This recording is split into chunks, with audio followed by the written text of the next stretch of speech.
पुढे एक मोठी बातमी आहे, कारण जगभरात मायक्रोसॉफ्टचं सर्व्हर बंद पडलेलं आहे आणि याचा फटका भारतासह जगभराला बसलेला आहे। मुंबई दिल्लीसह 6 विमानतळांना याचा फटका बसला। बँकेचे व्यवहार, विमानतळ, न्यूज चॅनल याशिवाय अनेक इमर्जन्सी सेवांवरती याचा मोठा परिणाम झालेला आहे। अनेकांच्या सिस्टीम बंद होत आहे, तर काहींना ब्लू स्क्रीन दिसते। जगभरातल्या विमान सेवांवरती देखील यामुळे परिणाम झालेला आहे। जगभरातली 2000 विमान उड्डाणं रद्द झालेली आहेत, तर उड्डाणं रखडली सुद्धा आहेत।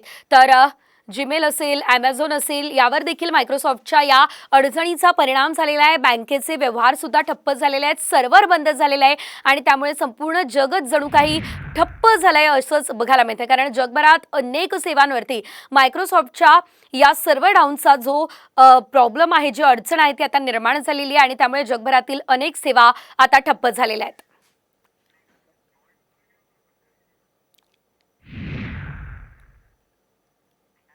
ही एक मोठी सायबर सिक्युरिटी कंपनी आहे आणि त्याचा एक फॅल्कन सेन्सर आहे। फॅल्कन सेन्सर म्हणजे एक एजंट असतो जो क्लाउड कम्प्युटिंग जे वापरतात, मायक्रोसॉफ्ट सुद्धा ह्यांची सर्व्हिस वापरते आणि त्याच्यामध्ये एरर झालाय।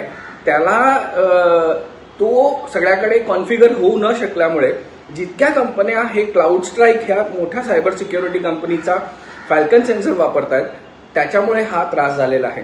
आणि अशा खूप कंपन्या आहेत, म्हणजे एअरलाईन्स आहेत, आपल्या बँका आहेत, तुमच्या स्टॉक मार्केट आहे, सगळ्याकडे हा इश्यू आहे।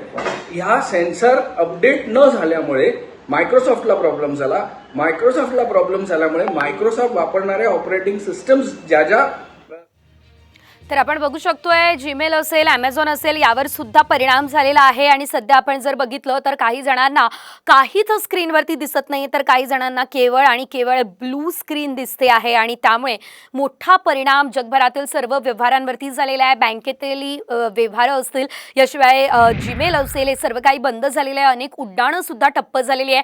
साधारणतः 2000 उड्डाणांवरती याचा परिणाम झालेला आहे। न्यूज चॅनल्सवरती देखील परिणाम झालेला आहे। जगभरात विमानांची उड्डाणं जी आहे ती रखडलेली आहेत।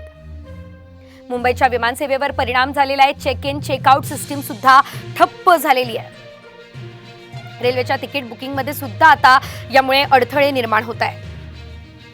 जगभरातील शेअर बाजारावर सुद्धा याचा परिणाम मोठ्या प्रमाणात झालेला आहे। जीमेल, Amazonच्या सेवेचा सुद्धा खोळंबा झालेला आहे।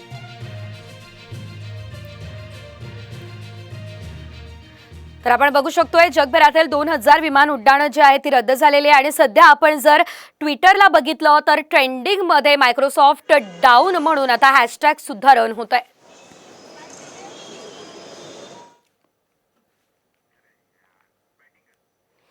तर आपण जर बघितलं तर हे सर्व्हर बंद झालं आणि त्यामुळे संपूर्ण जगात अनेक गोष्टी ज्या आहेत त्या ठप्प झालेल्या आहेत। बँक, न्यूज चॅनल, विमान उड्डाणं, रेल्वे तिकीट सेवा, या सर्व गोष्टींवरती मायक्रोसॉफ्टच्या या सर्व्हर बंदचा फटका जो आहे तो बसलेला आहे। जगभरातील 2000 विमानसेवा ठप्प झालेल्या आहेत आणि त्यामुळे जगभरात हाहाकार उडालेला आहे। शेअर मार्केट सुद्धा बंद झालेलं आहे।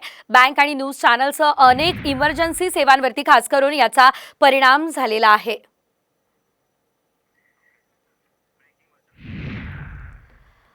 तर आपण बघितलं तर भारत सरकार आता मायक्रोसॉफ्टच्या संपर्कात आहे आणि त्यामुळे आता नेमकं काय घडलेलं आहे या संदर्भात माहिती घेतली जाते। भारत सरकार मायक्रोसॉफ्टच्या संपर्कात आहे।